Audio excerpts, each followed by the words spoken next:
वचन, सत्य वचन, अमर वचन, जीवित वचन, दिव्य वचन, सत्य वचन, अमर वचन, जीवित वचन। साई दा बामा बनी दा बामा बगरे जनी रे जनी रे जनी रे जनी रे सा। दिव्य वचन, सत्य वचन, अमर वचन, जीवित वचन, दिव्य वचन, दिव्य वचन।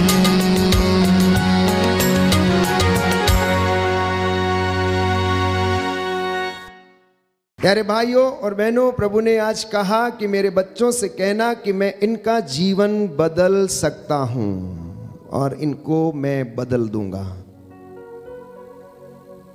यदि ये मेरी बातें सुनेंगे, मेरी शिक्षा पर चलेंगे, तो ये बदल जाएंगे और इनकी परिस्थिति भी बदल जाएगी। कहता है मैं इनका भाग्य पलट दूंगा। कितने लोग विश्वास करते हैं कि प्रभु आपका भाग्य पलट सकता है? तो फिर इधर उधर क्यों भटकते रहते हैं? प्रभु के पास क्यों नहीं आते? क्यों प्रभु की परीक्षा लेते हैं? क्यों प्रभु की परीक्षा लेते हैं? वचन सुनने के बाद फिर से उसी गंदगी में जाते हैं। जैसे कि बाइबल हमें बताती है कि नहा धो के सूअर क्या करता है, फिर से उसी छप्पड़ में जाता है और उसी गंदगी में खेलता है। कुत्ता उल्टी करने के बाद अपना वमन खुद ही खाता है। कभी कभी इंसान ऐसी परिस्थिति में रहता है तो उसका विश्वास, प्यारे भाई और बहनों, दृढ़ नहीं है। अगर आप ये कहते हैं कि परमेश्वर आपका भाग्य पलट सकता है, तो उस वचन में हमें बने रहना है, हमने कायम रहना है। जिनके पास बाइबल है खोलिए, हम वचन पढ़ेंगे। यिर्मयाह नबी का ग्रंथ अध्याय 33 कि परमेश्वर का वचन आप लोगों से आज बातें करना चाहता है और कहता है कि इन बच्चों से कहो। लिखा है अध्याय 33 पद संख्या 3 और उससे आगे, यदि तुम मुझे पुकारोगे तो मैं तुम्हें उत्तर दूंगा और तुम्हें ऐसी महान तथा रहस्यमयी बातें बताऊंगा जिन्हें तुम नहीं जानते। मैं तुम्हें ऐसी महान और रहस्यमयी बातें बताऊंगा जिन्हें तुम नहीं जानते हो। यिर्मयाह नबी का ग्रंथ अध्याय 33 पद संख्या 3 और उससे आगे। और लिखा है पद संख्या 6 में, लेकिन अब मैं इसे स्वस्थ और चंगा कर दूंगा। मैं लोगों को चंगा करूंगा और उन्हें प्रचुर शांति और सुरक्षा प्रदान करूंगा और इन्हें आशीष प्रदान करूंगा। बोलिए आमीन, आमीन, hallelujah, hallelujah, hallelujah, hallelujah. Yeshu की स्तुति हो, यीशु की स्तुति, यीशु को धन्यवाद, यीशु को धन्यवाद, यीशु की आराधना हो, यीशु की आराधना, यीशु की महिमा हो, यीशु की महिमा, यीशु को धन्यवाद, यीशु को धन्यवाद। हे प्रभु यीशु, हे प्रभु ये पवित्र वचन, ये पवित्र वचन मेरे जीवन में, मेरे जीवन में पूरे हो जाएं, पूरे हो जाएं। हे पिता ईश्वर, हे पिता ईश्वर, आज के दिन के लिए, आज के दिन जीवन के वरदान के लिए, जीवन के वरदान मैं आपको धन्यवाद देता हूँ, मैं आपको धन्यवाद देता हूँ, आराधना करता हूँ, आपकी आराधना करता हूँ। Hallelujah, hallelujah. प्रभु कहता है मैं यूदा और इज़राइल का भाग्य पलट दूंगा, मैं यूदा और इज़राइल का भाग्य पलट दूंगा और उन्हें पहले जैसा बना दूंगा, और उन्हें पहले जैसा बना दूंगा। Hallelujah, hallelujah. तो मैंने आपसे पूछा कि कितने लोग विश्वास करते हैं कि परमेश्वर आपका भाग्य पलट सकता है, तो आप में से बहुतों ने अंगीकार किया। और वास्तव में परमेश्वर का वचन ये कहता है कि मैं यूदा और इज़राइल का भाग्य पलट दूंगा। अर्थात आप चुनी हुई प्रजा का, जो मेरी बातों को सुनते, जो मेरे पीछे आते हैं, जो मेरी वाणी पर ध्यान देते हैं, कहता है मैं उनकी संतति को आशीष प्रदान करूंगा और इनका भाग्य पलट दूंगा। आप इधर उधर मारे मारे नहीं दौड़े फिरोगे, परंतु आप लोग जान जाओगे कि यहोवा परमेश्वर है और वो राज्य करता है, वो राज्य करता है। जी हाँ प्यारे भाइयों और बहनों, बाइबल में ऐसे अनेक उदाहरण हैं जहां पर हम देखते हैं कि परमेश्वर के संपर्क में उसके वचन के द्वारा जितने भी लोग आए उनके जीवन बदल गए, उनके जीवन बदल गए। वो जो जिंदगी पहले बिताते थे, यीशु से संपर्क होने के बाद, उनका दर्शन प्राप्त कर लेने के बाद उनका जीवन बदल गया। इसलिए एक सुंदर गीत है जो भाई संदीप अक्सर हमें गवाते हैं और संगति करते हैं, बदल गया मेरा जीवन बदल गया है। जब से यीशु मेरी जिंदगी में आया है तब से मेरा जीवन बदल गया है। प्यारे भाइयों और बहनों, अब आप लोग सवाल करेंगे कि आखिर यीशु जीवन कैसे बदल सकता है? वो कौन सी ऐसी चीज है जो हमें बदल सकती है? यीशु में क्या खासियत है? यीशु के वचन में आखिर है क्या? सो इस बात से आप लोगों को समझना चाहिए और उस रहस्य को समझने की आवश्यकता, और ये रहस्य पवित्र आत्मा आप लोगों पर खोलता है। क्योंकि यीशु पिता से उत्पन्न है, इकलौता बेटा है।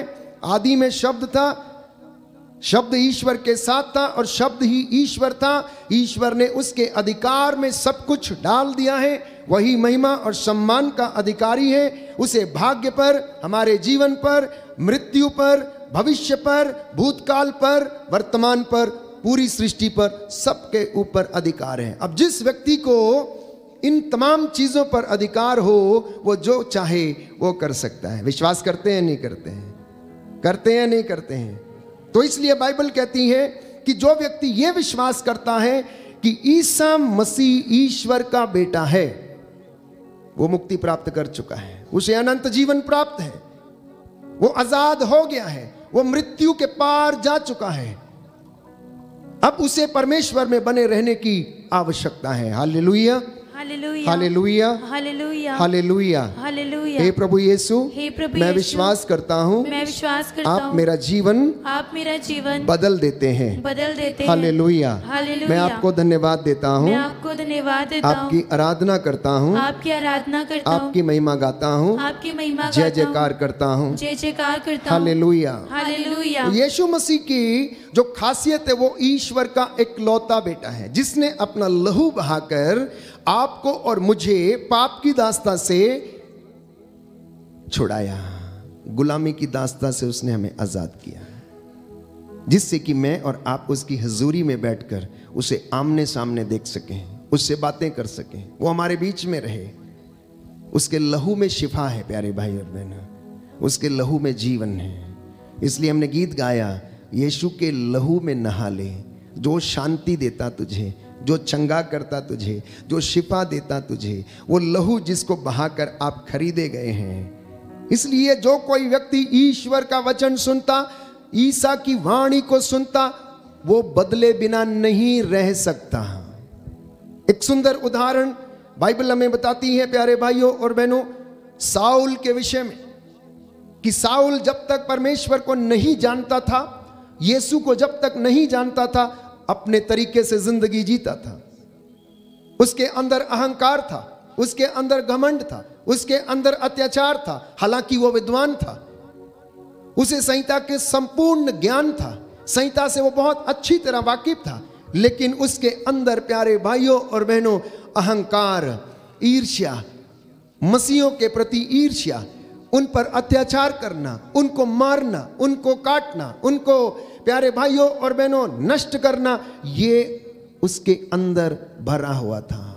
उसके अंदर घृणा की आत्मा, दुष्ट आत्मा कार्य करती थी। इसलिए वो मसीहों को क्या करता था? मारता था।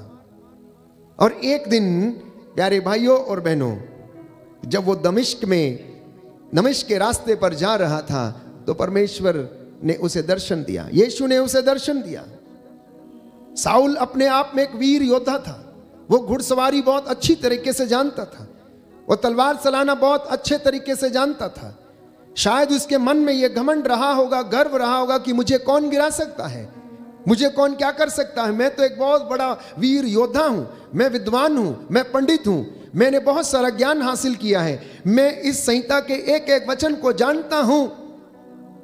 प्यारे भाइयों और बहनों, प्रभु जानता था कि साउल का इस्तेमाल कैसे किया जाना है, इसलिए उसने इस नाचीज को अपने लिए चुन लिया। प्यारे भाई और बहनों, एक ऐसे अत्याचारी को जो मसीहों के ऊपर अत्याचार करता था, उसके अंदर बहुत सारी खूबियां थी। संहिता का ज्ञान था, यहूदी जनता के बीच में वो रहता था और धर्म का पालन करता था, नियमों का। लेकिन एक जो खराब बात थी, वो प्रभु के लोगों से घृणा, ईर्ष्या, अत्याचार, क्योंकि वो यीशु को स्वीकार करने में असमर्थ था। तो प्रभु यीशु ने इनिशिएटिव लिया। प्रभु यीशु ने इनिशिएटिव लिया। मार्ग में जा रहा था, सरपट घोड़ा दौड़ाए जा रहा था। एक रोशनी चमकी, घोड़े के पैर लड़खड़ाए और घोड़ा नीचे धरती के ऊपर, और साउल औंधे मुंह धरती के ऊपर। पहली बार उसे लगा कि किसी ने उसके ज़मीर को, किसी ने उसके अहंकार को ललकारा है, और वो उसी असमंजस में रह गया कि ये क्या हो गया, ये कैसे हो गया।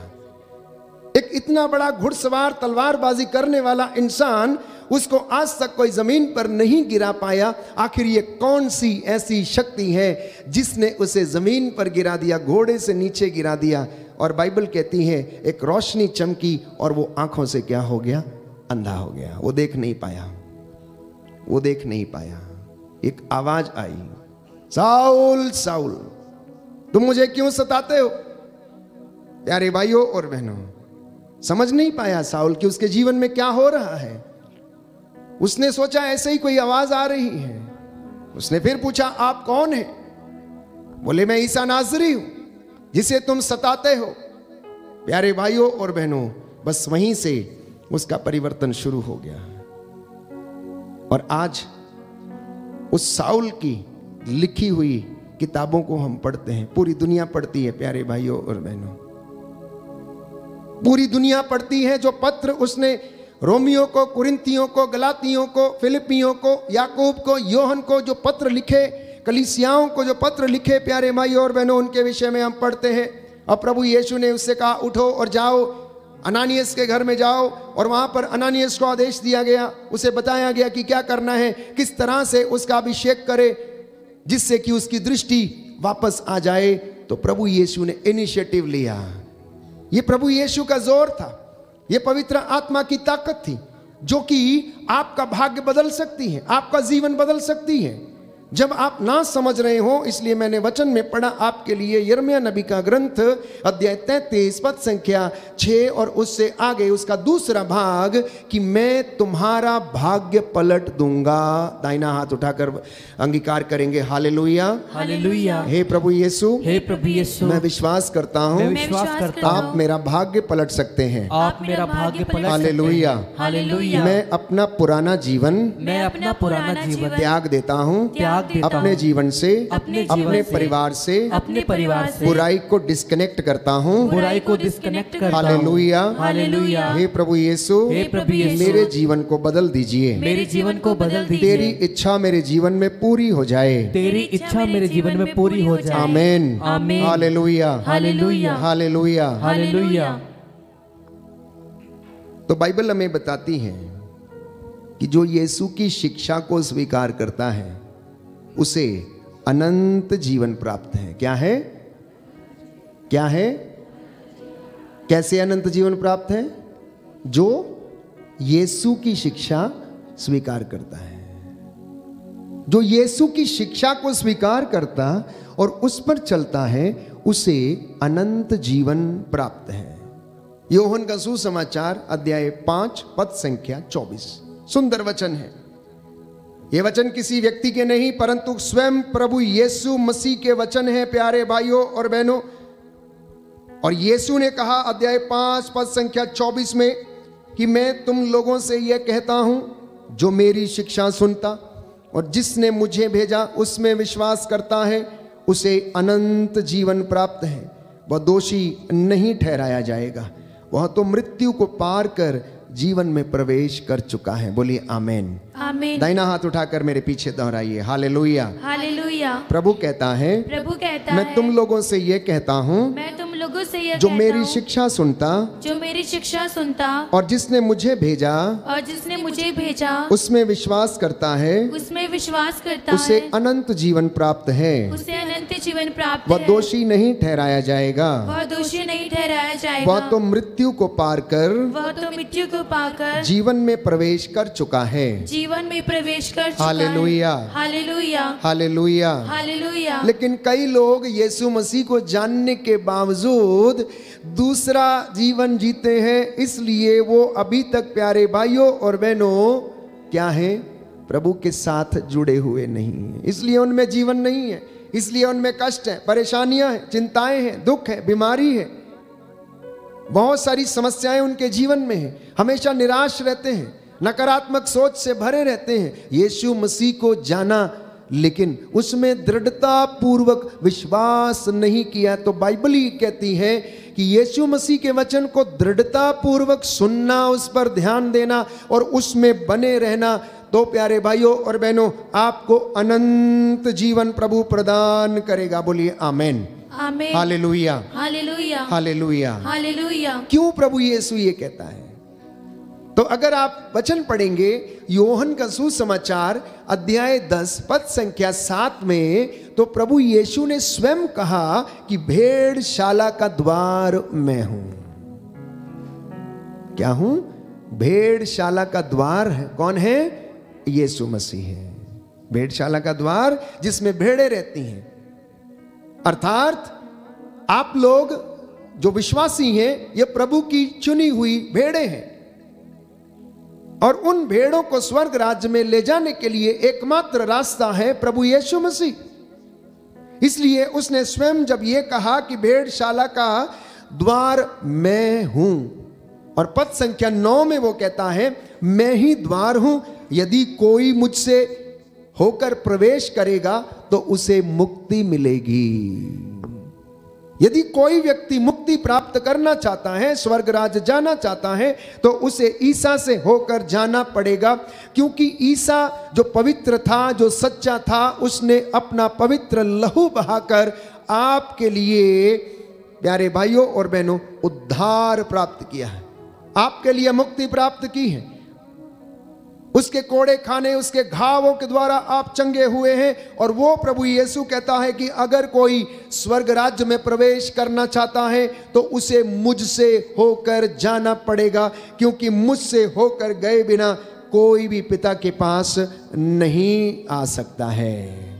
मुझसे होकर गए बिना कोई भी पिता के पास नहीं आ सकता है। अब फिर से आप अनजाने में पूछ सकते हैं, सवाल कर सकते हैं कि आखिर क्यों यीशु के पास आना है, आखिर उनकी शिक्षा में ऐसा क्या है। प्यारे भाइयों और बहनों, आप सुन के देखिए, आप पढ़ के देखिए, क्योंकि प्रभु ने ये स्वयं कहा है कि मेरी शिक्षा आत्मा और जीवन है। मेरी शिक्षा आत्मा और जीवन है। अब जिस शिक्षा में आत्मा है और जिस शिक्षा में जीवन है, तो क्या वो आपका जीवन नहीं बदलेगा? क्या वो आपका जीवन नहीं बदलेगा? किताबी ज्ञान जो आपको एक प्रोफेशनल एजुकेशन देता है, जिसके तहत आप नौकरी करते और पैसा कमाते हैं, तो पवित्र धर्मशास्त्र जिसमें यीशु की शिक्षा है, जो हमारे आध्यात्मिक जीवन के लिए है, जो हमें स्वर्ग का रास्ता जाने के लिए हमें रास्ता दिखाती है, तो क्या वो आपका जीवन नहीं बदलेगी? यदि आपकी स्कूली पढ़ाई आपको डिग्री हासिल करने के बाद एक अच्छी नौकरी दिला सकती है, तो आध्यात्मिक शिक्षा, यीशु की शिक्षा, यदि आप उस पर चलेंगे और इसमें डिग्री हासिल करेंगे, तो क्या आपको स्वर्ग राज्य नहीं मिलेगा? अवश्य मिलेगा प्यारे भाइयों और बहनों। इसलिए यीशु ने कहा कि नश्वर वस्तुओं के लिए नहीं, परंतु अनंत जीवन के लिए प्रयास करो। अनंत जीवन के लिए प्रयास करो।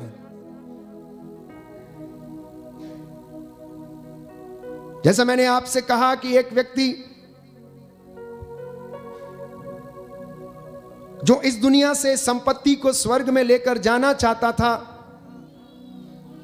और वो लोगों से पूछने लगता है कि यदि कोई व्यक्ति मुझे ये उपाय बता दे कि मैं इस संपत्ति को अपने साथ स्वर्ग में कैसे लेकर जा सकता हूं, तो मैं उसे 1 करोड़ रुपया इनाम दूंगा। और यह बात पूरे शहर में फैल गई और एक अनजान व्यक्ति से उसकी मुलाकात हुई और उसने, प्यारे भाइयों और बहनों, उससे कहा कि मैं तुम्हें बताऊंगा कि तुम किस तरह से अपनी इस सांसारिक संपत्ति को स्वर्ग राज्य में लेकर जा सकते हो। और उसे बताता है, सवाल करता है कि जब तुम विदेश जाते हो तो वहां पर सबसे पहला काम क्या करते हो, जाने से पहले क्या करते हो। और वो राजा उसे जवाब देता है कि सबसे पहले मैं अपनी करेंसी को कन्वर्ट करता हूं उस देश की करेंसी में जहां पर मुझे जाना होता है।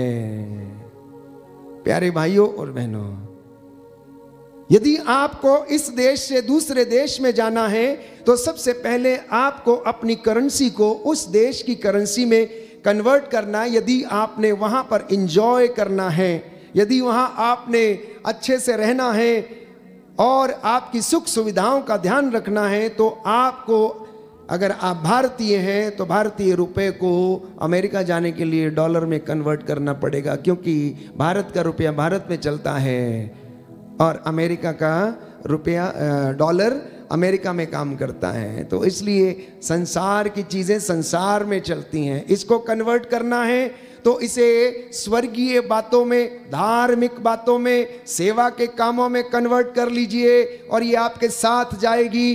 ठीक उसी तरह जिस तरह से एक भारतीय व्यक्ति यदि विदेश जाता है तो अपनी उस संपत्ति को कन्वर्ट करता है और वहां जाकर क्या करता है, अपनी संपत्ति खरीद लेता है। ठीक वैसे ही एक विश्वासी को भी, प्यारे भाइयों और बहनों, अपनी संपत्ति को जो इस दुनिया में है, पुण्य की संपत्ति में, सेवा की संपत्ति में, क्षमा की संपत्ति में, प्रेम की संपत्ति में कन्वर्ट करने की आवश्यकता है। And you can carry anything and everything. आप अपने साथ लेकर जा सकते हैं। उसके लिए आपको अपना जीवन बदलना होगा, उसके लिए सारी बुराइयों को त्यागना पड़ेगा, उसके लिए प्रभु यीशु का अनुसरण करना पड़ेगा, उसके लिए आत्मत्याग करना पड़ेगा।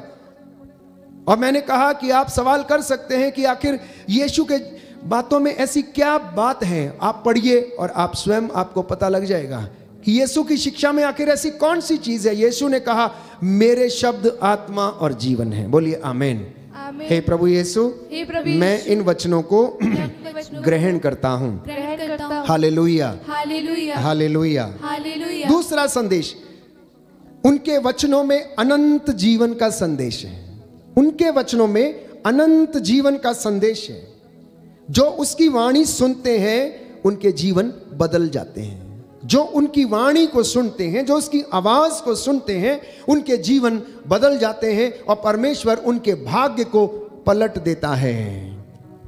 क्योंकि उनके वचन में आत्मा और जीवन है, इसलिए मैंने कहा कि वो आपके जीवन को बदल सकता है। और बहुत सारे लोगों का जीवन बदला, बहुत सारे लोगों को शिफा मिली, बहुत सारे लोग बदल गए। प्यारे भाइयों और बहनों, अब एक सवाल मैं आपसे करना चाहता हूं, क्या आप बदलना चाहते हैं? क्या आप बदलना चाहते हैं या नहीं? सच सच बताइएगा। ऐसे ही मुंडी मत हिलाइए, ऐसे सिर मत हिलाइए। क्या आप बदलना चाहते हैं या नहीं? क्या आप बदलना चाहते हैं या नहीं? चाहते हैं तो जोर से बोलना, मैं बदलना चाहता हूं, मैं बदलना चाहता हूं। यस प्यारे भाइयों और बहनों, और प्रभु आपको बदल देगा। क्या आप प्रभु के पास आना चाहते हैं या नहीं? अब आएंगे या नहीं आएंगे? अब आएंगे या नहीं आएंगे? ये वादा आप फादर अशोक से नहीं, साक्षात प्रभु से आप कर रहे हैं कि प्रभु मैं आपके पास आऊँगा, मैं आपकी बातों को मानूंगा, मैं झूठ नहीं बोलूँगा, मैं चोरी नहीं करूँगा, मैं गलत काम नहीं करूँगा, मैं आपके साथ रहूँगा। देखिए ये वादा आप परमेश्वर से कर रहे हैं। इस वक्त वो आपके सामने मौजूद हैं, इसलिए जो आप वादा करते हैं उसमें आप खरे रहें, उसमें आप दृढ़ रहें और वो आपको आशीषें प्रदान करेगा। आप उसके साथ ईमानदार रहें, वो भी आपके साथ ईमानदार रहेगा। क्या आप उसकी शिक्षा को सुनना चाहेंगे या नहीं चाहेंगे? क्या आप उसकी शिक्षा को सुनना चाहेंगे या नहीं चाहेंगे? और यदि आप उसकी शिक्षा सुनेंगे तो वो आपका जीवन बदल देगा। प्यारे भाई और बहनों, एक दूसरा उदाहरण जिसे हम बार बार बाइबल में पढ़ते हैं, जक्केउस का उदाहरण है। जक्केउस आपके जैसे साधारण व्यक्ति था। उसके पास सब कुछ था, धन संपत्ति, घर बार, सब कुछ था। एक चीज नहीं थी, शांति नहीं थी। दिन भर अशांत घूमता फिरता था। उसे अपने जीवन में कुछ खालीपन लगता था। मुझे ऐसा लगता था कि इतना सब कुछ होने के बाद फिर भी मुझे किसी चीज की जरूरत है। खोखलापन लगता था, खालीपन लगता था। इसलिए कभी कभी लोग जब खाली रहते हैं तो बेचैन से रहते हैं, वो बेचैन से रहते हैं। और यही बात जक्केउस के जीवन में थी। ये जक्केउस ने यीशु की चर्चा को सुना, उनके वचनों के विषय में सुना, उनके कामों के विषय में उसने सुना। वो भीड़ उनके जो पीछे लगातार जाती रहती थी, वो देखना चाहता था कि आखिर यीशु कैसा दिखता है। लेकिन वो भीड़ में ऐसे आ नहीं सकता था, क्योंकि लोग उसे क्या करते थे, शायद क्योंकि वो लोगों को ठगा करता था, इसलिए हो सकता है ठग्गू भाई कहते हो उसे। हाँ, ठग्गू भाई आ गया बिल्कुल एकदम। इसलिए अपने को छुपा के रखता था, भीड़ में ऐसे यूं ही नहीं आता था। कद में छोटा था तो भीड़ में यीशु दिखेगा नहीं। तो एक दिन उसे उपाय सूझा कि मैं क्या करूं। उसने कहा ईसा इस रास्ते से जा रहा होगा तो मैं पेड़ पे चढ़ के उनको देखूंगा, मैं पेड़ पर चढ़कर उसे देखूंगा। और बाइबल के अनुसार सिकामोर ट्री, जिसे हिंदी की बाइबल में गूलर का जो संज्ञा दी गई है प्यारे भाई और बहनों, उस पर जाकर चढ़ लेता है। अपने आप को पत्तों में छिपाने की कोशिश करता है, क्योंकि उसके अंदर एक अपराध बोध था। अपराध बोध कैसा? लोगों को ठगने का, लोगों को ठगने का अपराध बोध। और जब अपराध बोध मन में आ जाए तो वो व्यक्ति संपूर्ण रूप से आजादी से घूम नहीं सकता। उसके अंदर एक ही बात खटकती रहती है कि मैं ऐसा हूं, मैंने ऐसा किया है, मुझसे ये गलती हो गई है, ऐसा नहीं करना चाहिए था, लोग मेरे विषय में क्या कहेंगे, वो व्यक्ति क्या कहेगा, ये व्यक्ति क्या कहेगा। ये बात उसके मन में खटकती रह रही थी, खटकती रह रही थी। इसलिए वो क्या करता है, गुलर के पेड़ पे चढ़ता, पत्तों में छिपा लेता है। हाँ, प्रभु की नजरें देखिए, क्योंकि बाइबल कहती परमेश्वर तो हृदयों की थाह लेता है, और परमेश्वर जो सच्चे खोजी हैं उनकी तलाश में रहता है। और पूरी भीड़ में से एक व्यक्ति जो था सच्चे मन से यीशु को देखने की कोशिश कर रहा था, अनुभव करने की कोशिश कर रहा था। उसे देखना चाहता था कि यीशु कैसा है, उसे सुनना चाहता था। वो इस बात का अंदाजा लगाना चाहता था कि आखिर इतनी भीड़ यीशु के पास, यीशु के पीछे कैसे रहती है। इसके पास एक थैला है, हो सकता है उन्होंने कुर्ता पहना हो या पजामा पहना हो, या फिर अपनी प्रथा के अनुसार जो वेशभूषा थी वो एक झोली, और उसमें जो भी कुछ रहा होगा, और सैकड़ों की भीड़ उसके पीछे। और ये अमीर ज़्यादा ठग्गू भाई, इसके घर में सब कुछ है, लेकिन लोग इसे क्या करते हैं, चिढ़ाते हैं, लोग गाली देते हैं, इसके पास आना नहीं चाहते, लोग इससे मिलना नहीं चाहते, लोग इससे बात करना पसंद नहीं करते, लोग इसको खड़ूस बोलते होंगे। ऐसी तमाम बातें उसके मन में चल रही थी। प्यारे भाई और बहनों, जैसे ही यीशु उस रास्ते से गुजरा, बाइबल बताती है यीशु ने अपनी नजरें पेड़ की ओर दौड़ाई और कहा, जक्केउस जल्दी नीचे आ जाओ, जक्केउस जल्दी नीचे आ जाओ, मुझे देखने से तुम्हारा कुछ नहीं होगा, पेड़ पर बैठे रहने से और मुझे देखते रहने से कुछ भी नहीं होगा। और ये आवाज आज आप लोगों को भी है जो प्रभु को देखने के लिए आए हैं।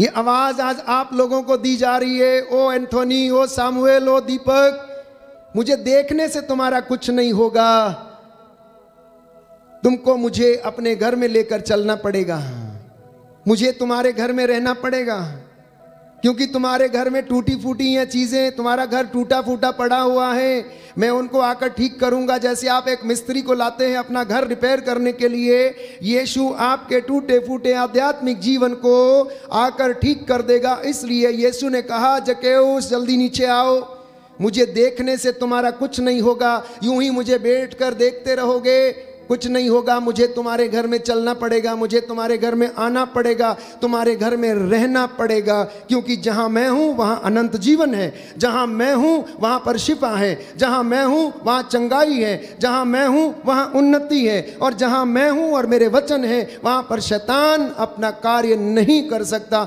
इसलिए मुझे तेरे घर में चलना पड़ेगा, इसलिए मैं तेरे घर आना चाहता हूं। शायद ये वार्तालाप उनके बीच में हुआ होगा।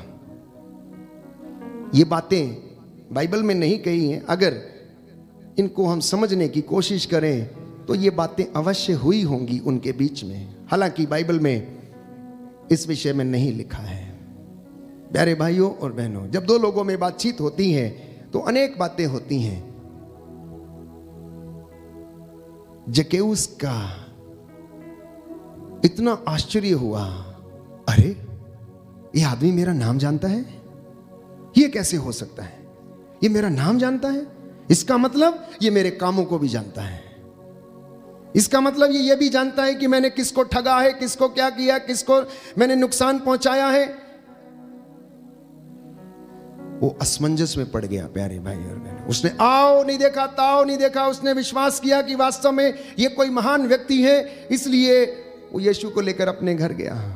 इतना ही नहीं, जब यीशु ने उससे कहा कि मैं तेरे घर आना चाहता हूं, तो घर की दहलीज पर कदम रखते ही प्यारे भाइयों और बहनों, प्रभु ने जब उसके घर में प्रवेश किया तो जक्कैउस अनायास बोल उठा कि प्रभु, मैं अपनी संपत्ति को बेचकर इसका आधा भाग गरीबों में बांट दूंगा, और जिसका मैंने ठगा है उसका मैं 4 गुना लौटाऊंगा। अगर किसी से 10 रुपए ठगे हैं तो मैं 40 रुपए लौटाऊंगा, 4 गुना उसे मैं वापस करूंगा। प्यारे भाइयों और बहनों, उसका 4 गुना वापस करूंगा। ये उसके मन में परिवर्तन था। तो जो व्यक्ति परमेश्वर की हजूरी में आ जाता है, उनके संपर्क में आ जाता है, उसकी शिक्षा को सुन लेता है, उन्हें देख लेता है, अनुभव कर लेता है, उसका बदलना निश्चित है।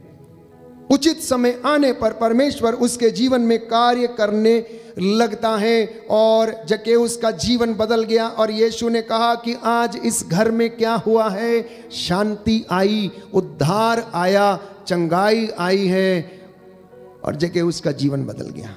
जक्कैउस का जीवन बदल गया। पेतरुस एक साधारण मछुआरा था, बहुत जल्दी जल्दी बातें किया करता था, जवाब देने में बिल्कुल तैयार रहता था, बिना सोचे समझे जवाब दे दिया करता और बोल दिया करता था।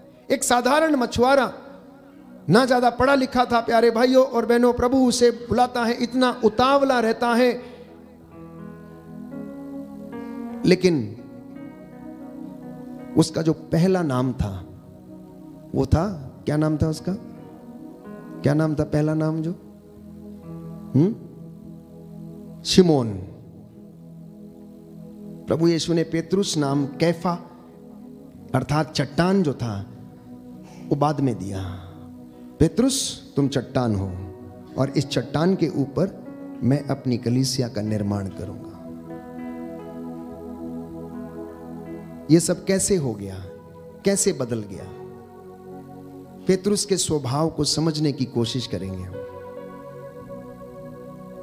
यीशु ने शिमोन से क्या कर दिया? पेतरुस बना दिया। अविश्वास करने वाले से विश्वासी बना दिया। जो विश्वास में कमजोर था, जिसकी नींव कमजोर थी, उस नींव को उसने दृढ़ बना दिया और उस नींव के ऊपर अपनी कलीसिया का निर्माण कर दिया। अपने अंदर शिमोन को ढूंढिए और पेतरुस को ढूंढिए। ये दो स्वभाव हमारे अंदर हैं कि जब हम विश्वास नहीं कर पाते तो हम शिमोन के जैसे आचरण करते हैं, उतावलापन करते हैं, हम विश्वास नहीं कर पाते हैं। प्यारे भाइयों और बहनों, ये दो कॉम्प्लेक्स हमारे अंदर चलते रहते हैं कि सिमोन का व्यक्तित्व कैसा था और पेतरुस का व्यक्तित्व कैसा रहा। जब उसे वो नाम मिल गया, पेतरुस नाम मिल गया, उसके बाद उसने पीछे मुड़कर नहीं देखा और प्रभु यीशु ने कहा, पेतरुस मैं तुम्हें स्वर्ग राज्य की कुंजियां प्रदान करता हूं, क्योंकि अब तुम शिमोन नहीं रहे जो कि अविश्वास से भरे हुए थे, जो विश्वास करने में असमर्थ थे, जिसने मुझे क्या कर दिया था, त्याग दिया था, जिसने मुझे इनकार कर दिया था, जो कष्ट के समय घबरा गया था, जो मौत से डर गया था, अब तुम वो नहीं रहे, अब तुम बदल गए हो, अब तुम पेतरुस बन गए हो, अब तुम्हारा विश्वास दृढ़ गया है, क्योंकि तुमने पवित्र आत्मा के सामर्थ्य से ये अंगीकार किया है कि आप मसीह अर्थात जीवंत ईश्वर के पुत्र हैं। Hallelujah, hallelujah, hallelujah, hallelujah. Yeshu की स्तुति हो, यीशु की स्तुति यीशु को धन्यवाद, यीशु को धन्यवाद, यीशु की आराधना हो, यीशु की आराधना। हे प्रभु यीशु, हे प्रभु यीशु, मैं विश्वास करता हूँ, मैं विश्वास करता कि हूँ मैं बदल रहा हूँ, कि मैं बदल रहा हूँ, मैं बदल रहा हूँ, मैं बदल रहा हूँ। आपके वचनों के द्वारा, आपके वचनों के द्वारा मेरे जीवन में मेरे जीवन शांति में आ रही है, शांति आ रही है, उद्धार आ गया है, उद्धार आ गया है। Hallelujah, hallelujah, hallelujah, hallelujah. तो प्रभु ने शिमोन को पेतरुस बना दिया, क्योंकि उसने ईसा की वाणी को सुना, उसकी शिक्षा को उसने सुना और उसने अपने जीवन में उसको धारण किया। उसकी शिक्षा को सुनने के बाद सिमोन पेतरुस ने, प्यारे भाइयों और बहनों, उसको अपने जीवन में एग्जीक्यूट किया। तो ये 3 उदाहरण मैंने आपको दिए। अब इन व्यक्तियों की जगह पर अपने आप को रखें और सोचें और मनन चिंतन करें कि परमेश्वर आपको कैसे बदल रहा है। हमारे बीच में एक बहन है जसलीन, जिसको परमेश्वर ने छुआ, उसका जीवन बदला और उसने प्रभु को ग्रहण किया अपने परिवार के साथ। प्यारे भाइयों और बहनों, ऐसे तमाम लोग हैं जिनकी गवाहियां आज आप सोशल मीडिया पर सुन सकते हैं कि परमेश्वर ने किस तरह से, यीशु मसीह ने उनको दर्शन दिए और उनका जीवन बदल गया और उनके द्वारा बहुत सारे लोग प्रभु को जान पाए। तो परमेश्वर सबसे पहले आपके मनों को बदलता है। परमेश्वर क्या करता है? सबसे पहले आपके मनों को बदलता है। इसलिए संत पौलुस लिखता है रोमियो के पत्र अध्याय 12 पद संख्या 2 में कि आप संसार के अनुकूल ना बने, आप संसार के अनुकूल ना बने। लिखा है अपना स्वभाव बदल लें, बल्कि आप संसार के अनुकूल ना बने, बल्कि सब कुछ नई दृष्टि से देखें और अपना स्वभाव बदल लें।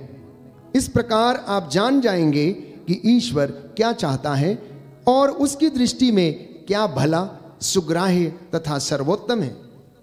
तो संत पौलुस इस विषय में स्पष्ट है कि आप लोग क्या करें। अगर बदलना है सबसे पहले तो अपना स्वभाव बदलें, अपनी बोली बदलें, अपने विचारों को बदलें, अपने शब्दों को बदलें। जो आज गाली देते हैं, कल से और आज से गाली देना छोड़ दें, अभी से गाली देना छोड़ दें। जो लड़ाई झगड़ा करता है वो आज से ये प्रण करे प्रभु से कि मैं लड़ाई झगड़ा नहीं करूंगा। जो गलत कार्य करता है वो आज से वादा करे कि मैं गलत कार्य नहीं करूंगा। आप बदल जाएंगे। लोग आपको, प्यारे भाइयों और बहनों, बदला हुआ सा देखेंगे और कहेंगे इनको क्या हो गया है, इसका जीवन तो ऐसा था, ये बड़ा शांत हो गया है, ये बड़े अच्छे दिखते हैं, अभी क्या हो गया है, तो बदल गए। पूरा परिवार एक साथ प्रार्थना करता है, पूरे परिवार में शांति है, इनमें आपस में भाइयों में बड़ा प्रेम है, ये एक साथ मिलते जुलते हैं, ये एक साथ उठते बैठते और प्रार्थना करते हैं। लोग इस तरह की बातें आपके विषय में कहेंगे। यदि आप संसार के अनुकूल नहीं बनेंगे, यदि आप संसार के अनुकूल बनेंगे तो जानते लोग क्या कहेंगे? ओ कोई बात नहीं, हमारे जैसा ही है, कोई फर्क नहीं पड़ता है। क्या फर्क पड़ता है, वो कौन सा बड़ा है, आ जाओ उसी को ले आओ। इसके विषय में बाइबल जानते हैं क्या कहती है? पाप अन्याय करने वाले की खोज में रहता है। क्या करता है? पाप अन्याय करने वाले की खोज में रहता है। मतलब जो व्यक्ति जैसा होता है वो अपने जैसा व्यक्ति पूरी भीड़ में ढूंढ लेगा। कितना बड़ा भी झुंड क्यों ना हो, कितनी बड़ी भीड़ क्यों ना हो, एक नशेड़ी नशा करने वाले को ढूंढ लेता है भीड़ में भी। व्यभिचार करने वाला व्यभिचारी को भीड़ में भी ढूंढ लेगा। प्यारे भाई और बहनों, इसलिए संत पौलुस कहता है कि आप संसार के अनुकूल ना बने, क्योंकि क्या आप नहीं जानते कि संसार से मित्रता ईश्वर से बैर है? क्या आप नहीं जानते कि संसार से मित्रता ईश्वर से बैर है? और जो व्यक्ति संसार से मित्रता करेगा वो ईश्वर से दूर हो जाएगा, और प्यारे भाइयों और बहनों उसका जीवन नष्ट हो जाएगा। तो यीशु सबसे पहले आपके मन को बदलते हैं, ये बात याद रखिए। इसलिए अपने मन को समर्पित करना, विचारों को समर्पित करना कि प्रभु मैं नया बनना चाहता हूँ, मेरे विचारों को नया कर दीजिए, मेरे विचारों में आपके विचार शामिल हो जाएं, मुझे अपने जैसा बनने की कृपा प्रदान कीजिए। हमें गीत गाएंगे, मेरे दिल में बसने वाले प्रभु मुझे तेरे जैसा बना दे। दोनों हाथों को खुला रखें, आंखें बंद करें और प्रभु से कहना कि प्रभु मुझे अपने जैसा बनने की कृपा प्रदान कर, अपने मनोभाव हमें प्रदान कर, हम बदलना चाहते हैं।